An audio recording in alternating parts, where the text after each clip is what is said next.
Olhe para esse irmão que está do seu lado e faça a seguinte pergunta a ele: quem habita em você?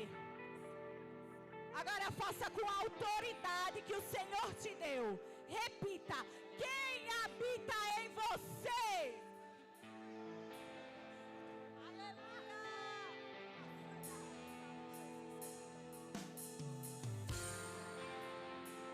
E aí você vai pegando sua Bíblia e você vai abrindo lá em João.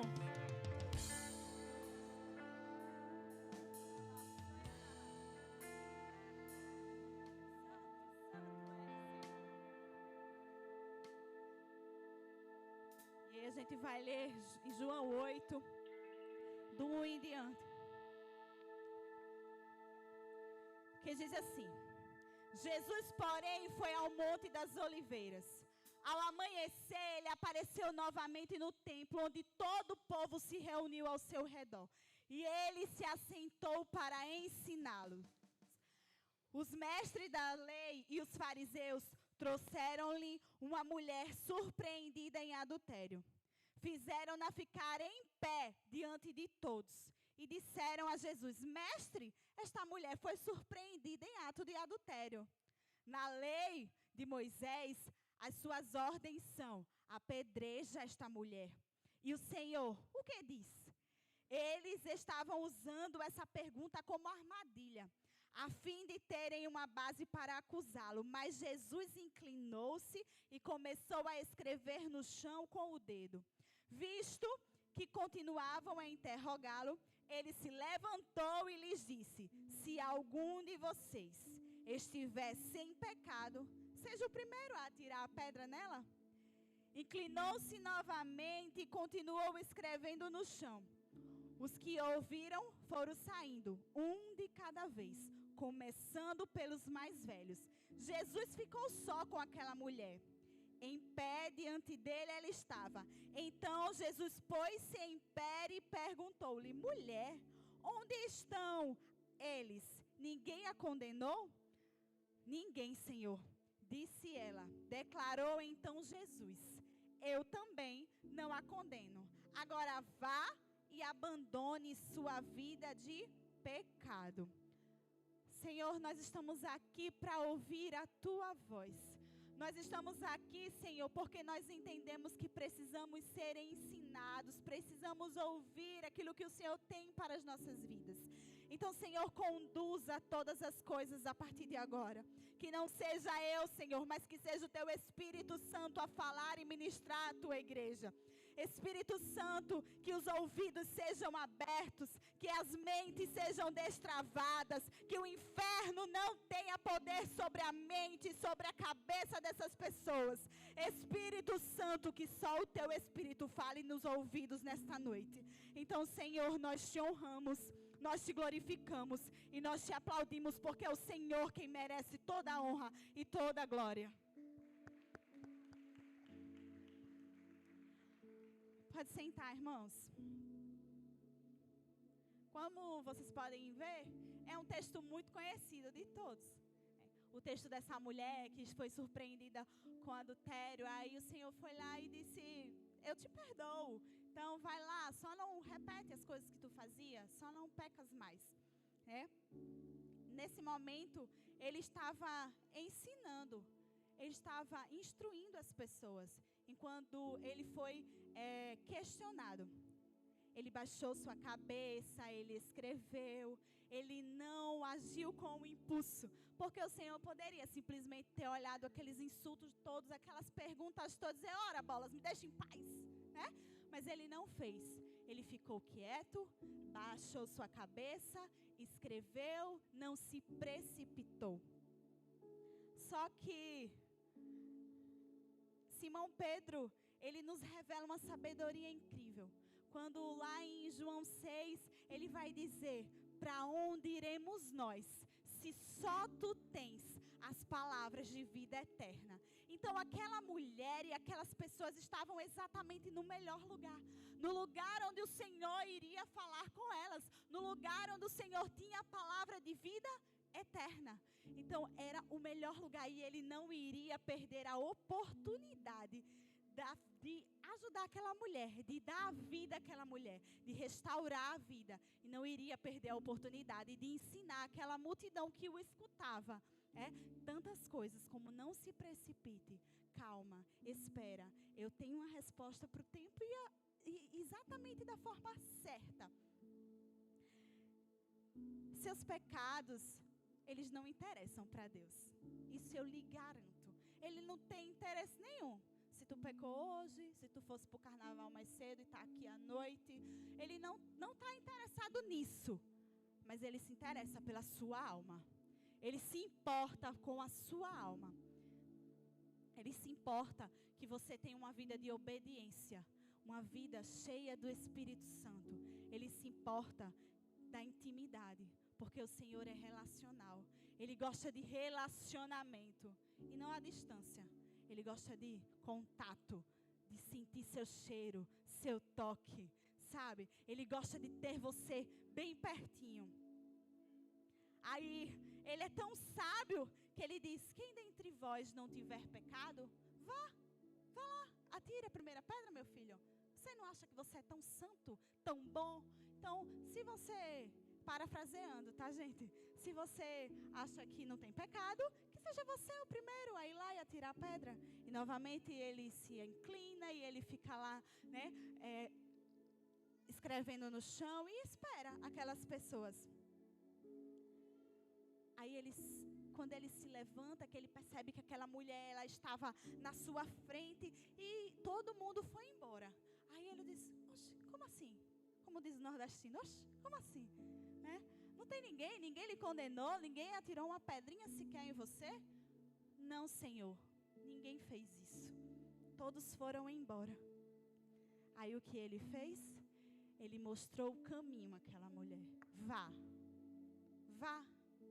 para a sua casa, vá para a sua vida, vá para a sua escola, para o seu trabalho, vá onde quer que você tem que ir, mas não peque mais. Ele disse: vá, mas ele também disse: não peque mais. Ele não ia apenas dizer a ela: pode ir, está tudo bem. Não, ele tinha que mostrar o caminho. Ele tinha que mostrar o próximo passo. E nós, como cristãos, nós temos que orar sempre ao Senhor. Senhor, qual é o próximo passo? Qual é o próximo caminho? Qual é o próximo destino, né? Então, essa mulher, ela já nem precisou orar. O Senhor já instruiu ela antes. Vá, eu te perdoo. Você está perdoada. Ele, que tinha todo o direito de apedrejar, de jogar pedra, de crucificar, sei lá, dizer: você está condenada eternamente, amém. Ele não fez isso. O que foi que ele fez? Deu uma outra oportunidade. Lá em Eclesiastes 1:27, se você quiser ir abrindo a Bíblia, eu não vou abrir aqui, irmão, porque é ruim de manusear aqui, tá? Mas eu já vou ler aqui para vocês. Ele diz num trecho o seguinte: Cristo em vós, a esperança da glória. Não é nas coisas, é em você. Então, é uma frase até clichê, que todo ser humano carrega um vazio interior. E esse vazio não é falta de coisas, nem pessoas, é falta de Jesus. É uma frase que todo mundo já escutou. Eu tenho, você, ou eu, temos um vazio do tamanho do mundo, que esse vazio só se preenche, e eu tenho o tamanho de Jesus, né? É clichê, mas eu vou lhe dizer: dinheiro, fama, carro, trabalho, a família dos sonhos, o emprego do ano, sabe, dinheiro na conta, tudo isso não consegue substituir, preencher este vazio. São coisas boas, irmãos. É lícito que você queira um casamento abençoado, é lícito que você queira um carro bom, é muito bom sonhar com um emprego, com um estudo de, sei lá, estudar fora do país, né? Fazer uma viagem extraordinária, é lícito. E é importante você colocar isso nos pés do Senhor. Ele também fica feliz em realizar os seus sonhos. Mas nada disso vai substituir a presença do Senhor nas nossas vidas. Nada disso tem o poder de preencher o vazio que só o Senhor pode transformar, mudar, gerar coisas novas, mas segundo o seu coração. Essas coisas não têm o poder. Não tem outro exemplo melhor do que aquela mulher do fluxo de sangue que disse: Senhor, se eu apenas te tocar, eu serei curada. Ela não queria grandes coisas, mas ela sabia o potencial do toque no Espírito Santo. E aí ela disse: Senhor, eu vou te tocar, mas se eu apenas te tocar, eu vou conseguir o meu milagre. Aí eu vou lhe perguntar: quando você saiu da sua casa hoje, você se preocupou em tocar as vestes de Jesus? Você se preocupou e quando você estava vindo no caminho, ouvindo os louvores, em atrair a presença do Senhor para dentro do seu carro? Você se preocupou em ouvir a voz dele antes mesmo de chegar aqui, chorar e derramar uma lágrima? O Espírito Santo, ele já fica, lá na tua casa. O Senhor já espera lá, a tua adoração. Aqui é o transbordar em unidade, em união. Aqui é quando nós juntos potencializamos, sabe, de mãos dadas e clamamos: Senhor, venha. Mas é lá em casa que começa a adoração ao Senhor. Então, ela foi muito corajosa. Mas para que ela pudesse falar isso, ela precisou tomar uma atitude. Repita comigo: atitude. Mais forte, irmãos. Atitude. Agora sim, agora eu ouvi. E você? Já tomou essa atitude? Os louvores já foram entoados? A palavra está aqui sendo ministrada?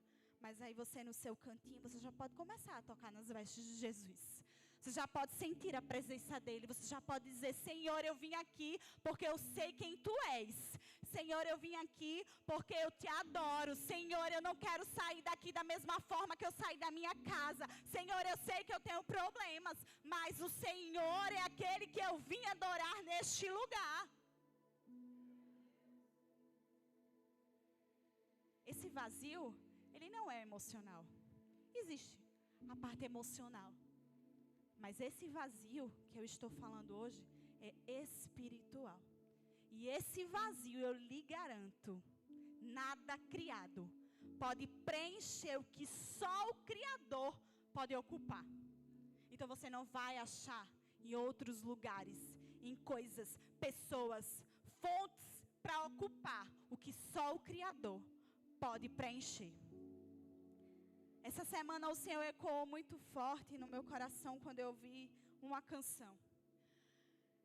E eu acho que a maioria das pessoas ouviram essa canção porque ela ficou aí bem movimentada no Instagram. E o Senhor falava muito comigo. Eu disse: Senhor, o que o Senhor quer dizer? E o trecho dessa canção vai dizer assim: todo vazio que havia em mim, hoje é sua morada. Eu vou repetir a canção. O trecho da canção diz o seguinte: todo vazio, ele não disse uma parte do vazio. Todo vazio que havia em mim, hoje é sua morada. Mas deixa eu te perguntar outra coisa. Jesus, ele está morando onde existia um vazio na sua vida? É Jesus que está morando nesse vazio? É Jesus que está aí no vazio que tu tinha? Ou são coisas, pessoas, relacionamentos, práticas erradas? O pecado, ele tem um preço. Ele nos adoece, ele nos corrompe, ele nos esmaga e ele suga nossa alma. Mas quando Jesus mora dentro de nós, existe um gozo, existe algo poderoso, existe contentamento, existe plenitude no Senhor. Mas para isso você precisa obedecer os comandos que o Senhor dá. Vá, volte para sua casa, trabalho, escolas, como eu já disse. mas não peques mais. Em Colossenses ele diz: Cristo em nós. Deus não mora mais em templos ocupados. Deus, ele habita em você.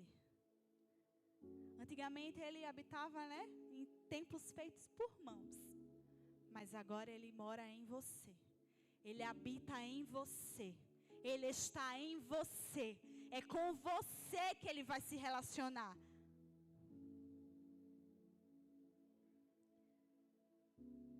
Cristo, ele não nos visita.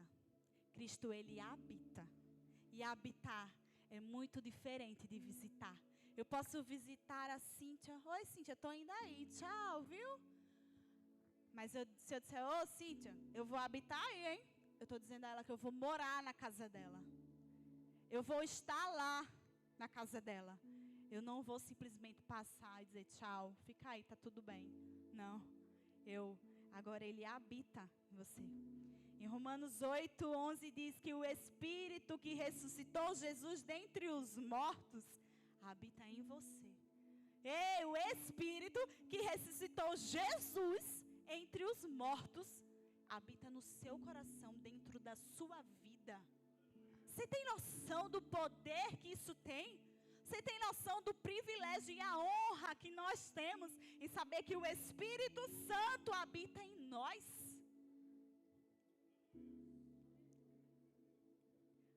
Para ficar bem prático aí para vocês.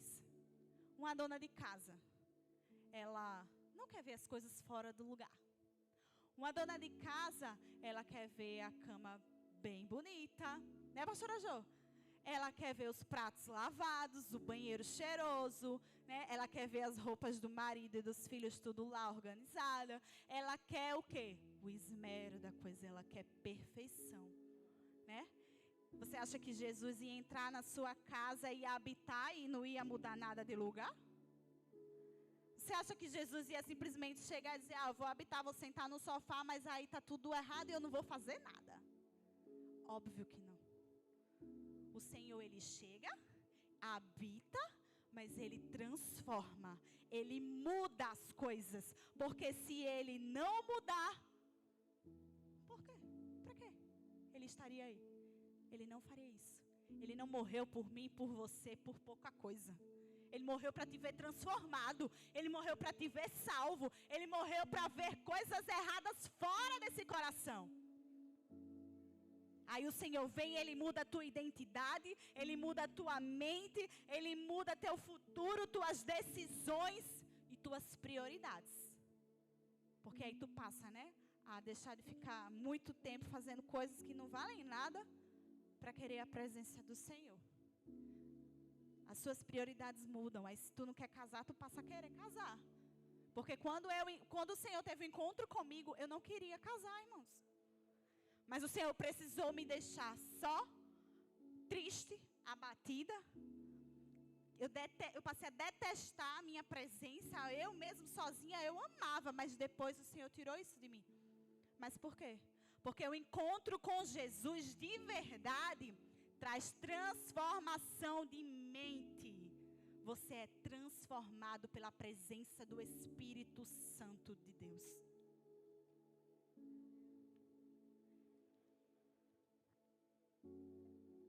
Aí, mais na frente, a canção vai dizer, eu não te troco por nada, não há espaço para mais nada. Todo vazio que havia em mim, hoje é sua morada. Será? Será que tu cantou essa canção até hoje, sem entender o que tu estavas cantando? O Senhor realmente faz morada dentro de você?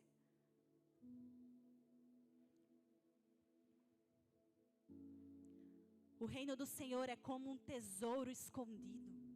O reino do Senhor é uma pérola valiosa. Procura o reino do Senhor. Ele é um tesouro. Se Ele habita dentro de você. Se Ele faz morada aí, como tu cantas.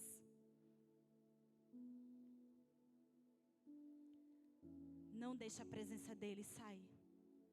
Autoriza as mudanças do Senhor na tua vida.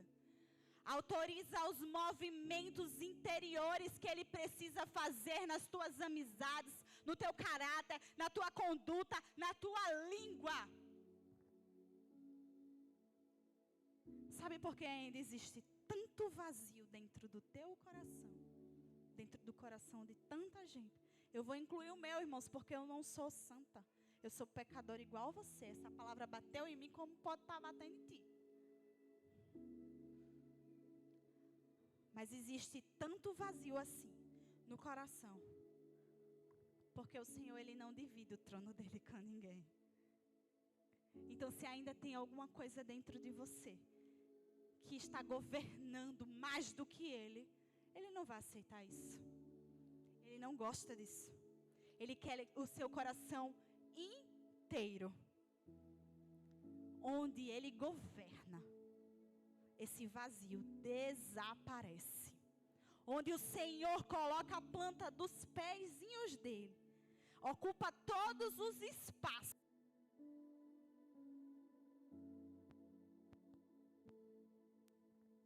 De transformar as coisas.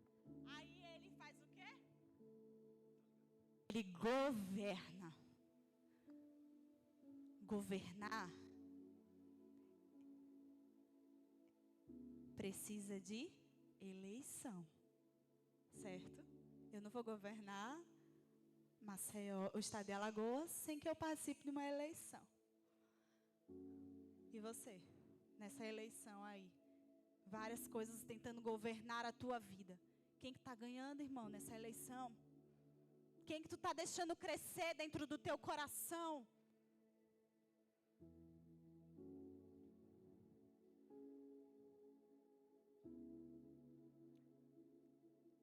Desde o início o Senhor vem falando que Ele te perdoou.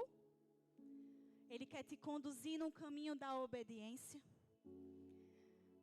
Você precisa ter atitude. Toque-me. Eu sou a habitação. É o que Ele diz. Eu sou a... Mude seus comportamentos. Você não é vazio. Você é a habitação de Deus. Mas hoje você precisa de posicionamentos. Obediência requer posicionamento. Atitude, assim como aquela mulher do fluxo de sangue. Ela se posicionou. Ela disse, eu vou tocar. Porque se eu apenas tocar, eu vou ser curada.